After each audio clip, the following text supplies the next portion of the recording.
Okay. Give me a second. So today I want to tell you a story about the time that I became tinier than my dog. But before I do that, I want to talk to you about life before shrinking. I started my creative career studying graphic design in Venezuela, and I also started a small business where I was selling reversible bags on MySpace. That quickly escalated into me becoming a crazy craft lady, and I started a small business where I was selling handmade accessories,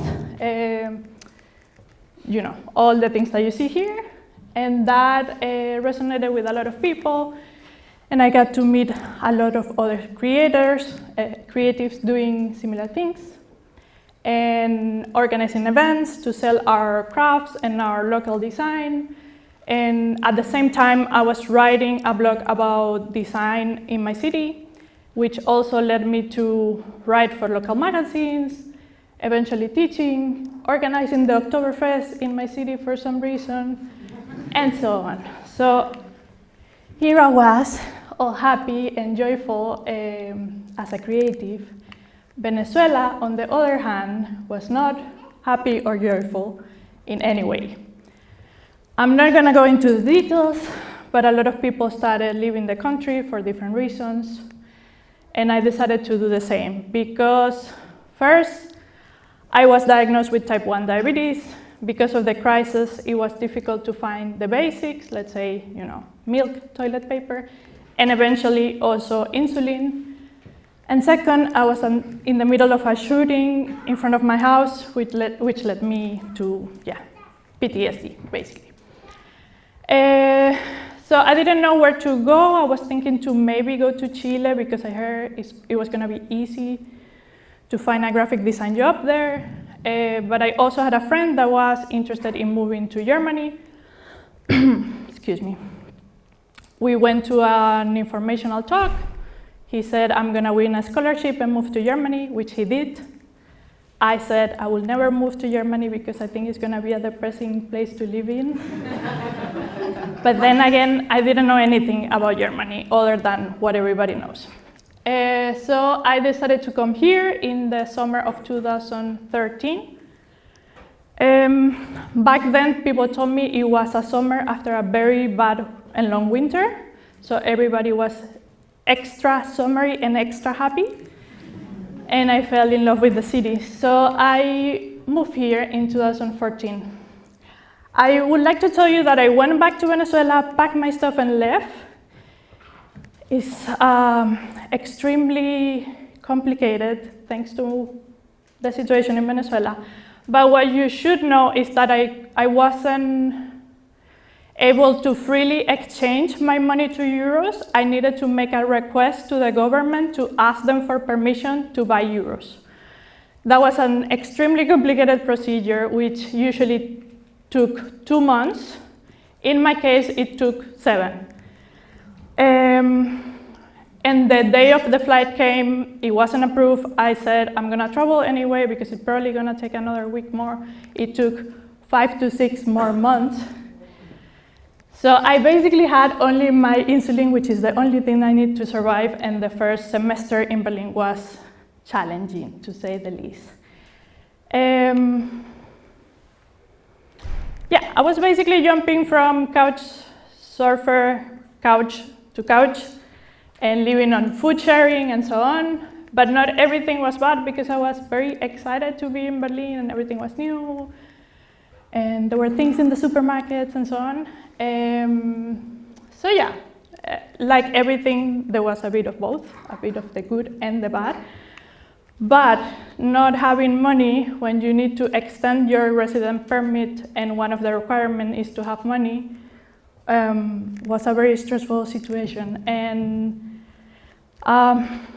back then, I just postponed my appointment with the immigration office as much as I could. Eventually, things worked out, but I think that in this process of having to constantly go to the immigration office and doing the things that they wanted me to do, like learn more German, and now you need to make more money, and now you need to pay more taxes, and now you need to this and that, made me feel that I was basing my life on what the immigration office wanted and not what I wanted to do, because I was in this survival mode. What you see here is a commit I made about my process. I'm gonna talk about that in a second. And it goes together with the one you saw at the beginning. And what it says here is, when I moved to Berlin, I lost a few centimeters in the integration and migration process. 20 centimeters because I didn't have any money, 20 more because I didn't speak any German, 20 more because I didn't have a home or a work or a job or a network. So this is where the shrinking process began. And yeah, I'm not gonna say, I was just in misery all the time, but I did notice years after how much weight this process had on me. Eventually, things got better. I did my Master in Integrated Design in Dessau, and I had my graduation ceremony in the Bauhaus, which was so cool as a designer. And then I eventually found a flat with Anmeldung on my name. And I also found a job in my field, which was another requirement to stay here. That gave me an unlimited contract, and the week that I started that job, I met the person that I ended up marrying. So yeah, life was going well. And with that, I just started to do things that sparked joy for me, like taking swing dancing lessons and doing improv theater and doing a bunch of ceramics. And life began to be happier again.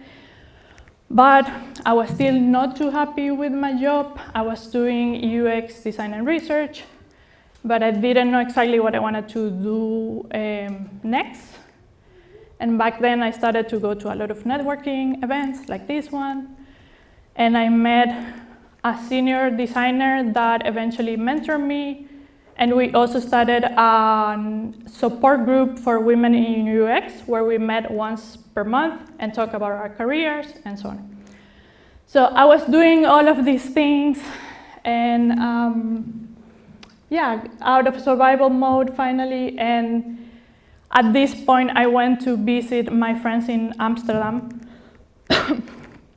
which are friends that know me from back home. And I was telling them all these things that I was doing and that I was feeling a lot better. And my friend Vero told me, I was wondering how long it was gonna take you to be yourself again, which was pretty hardcore, because I took it at first positively, because I thought, yeah, I do feel that I'm on the right path, but when did I stop being myself? So I'm telling you now all this story. Back then, I didn't realize all these things that I just told you. And at this point, I was in Germany for 5 years. And I just decided I need to be myself on purpose now. And another thing that happened was that I, together with mentoring, received coaching and got a life-changing session from my friend Becca, who is here today. And I also decided to do a coaching training, not to become a coach, but because I really enjoy doing workshop facilitation, and I thought that would give me the tools to do it better. What happened was that during my coaching training, I also started seeing all the patterns about how the migration process affected me. And I decided to start doing therapy and work on that. So after a bunch of therapy and a bunch of coaching and a million of workshops about migration and reading and talking with a lot of other migrants and seeing that it is a common experience to feel this way, I began my healing process, let's call it like that. And also a few cool things started to happen. These are a few examples. So the first one, I wrote a story about what happened, and it was published on an anthology which collected stories about migration from Latin American women. And then I did this comic, which was also published in a small publication that collected a bunch of comics. You can see it on my Instagram with English translations if you want. And this was a poster that I did in one of the workshops where we did basically letters and posters to the Ausländerbehörde. So during this process, I also started A Better Side, which is my business, where I write a lot about migration and the migration experience and creativity and the intersection between those. And I also offer workshops and different initiatives around migration, and also design tools for people that want to explore their stories. And more recently, I also do a bit more, let's say, traditional coaching and different workshops around creativity for people to come and play and be like children. So yes, I'm now embracing my inner crazy craft lady again, connecting with a bunch of people. And that had led to a few cool opportunities. Like last year, I won a fellowship to work on my business and be a month in Spain with other entrepreneurs. And I feel like I am not small anymore, to say it like this.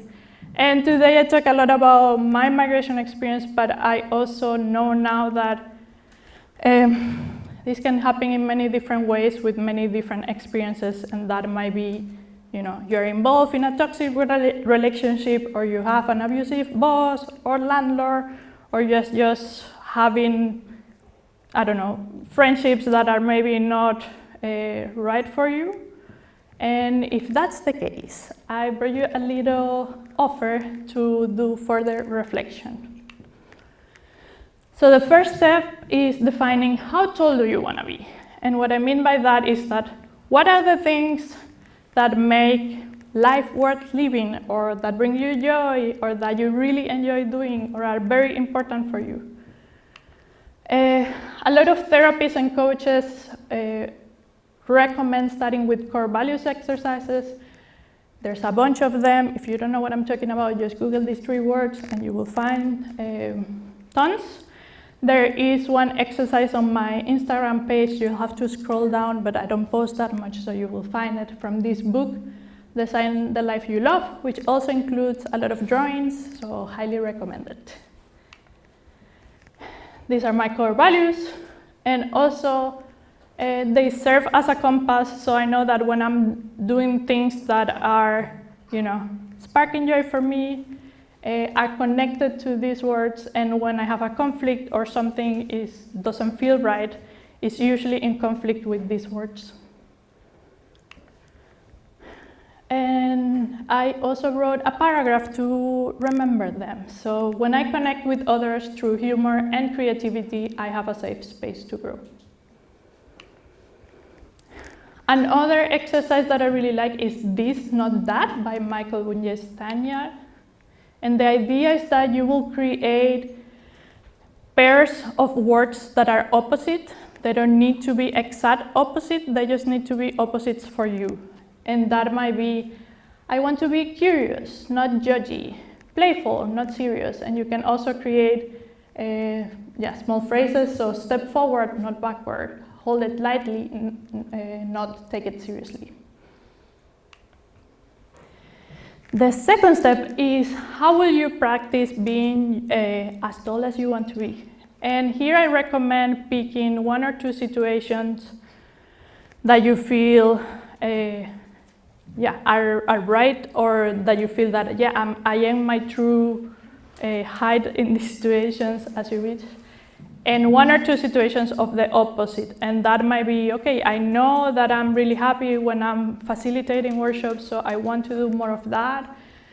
And with the complicated situations, that might be, I know that I always have a conflict with this person, and actually, I'm making myself small every time we talk about this.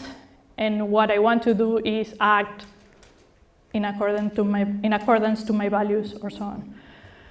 Depending on the example, I don't know all of your situations, this might be very challenging, so it might be something that you want to do with a therapist or a coach or a person that you really trust, but not all situations need to be like this, and some just require a bit of practice. And finally, if you feel that, I don't know what you're talking about, I'm always my right high, and everything is fine in your life, then how will you rise up? And what I mean by that is, how will you use your voice to support others or to support the causes you believe in? And I don't mean let's all get naked and go burn stuff and protest the system. Yeah. If that's you, I won't judge. But that might also mean writing about the things that are important for you, organizing events like this to share your story, coming here and share your story, or just finding creative solutions for the problems that you think need to be solved. I'm not saying that everything is perfect in my life and now I'm all the time, in alignment, but I do notice that more and more I am doing things that make me happy and that I can feel proud about, and that also led me to connect to cool opportunities, like coming here and giving this talk. Anna wrote me last year and said, okay, this, what you're doing is so cool, maybe you can come and talk. So of course, when she wrote me 2 weeks ago, and she was like, do you want to do January? I started listing all the reasons why I shouldn't do this, because what do I have to say? But then I collected myself and I said, of course, I would love to do it. And here we are. So thank you.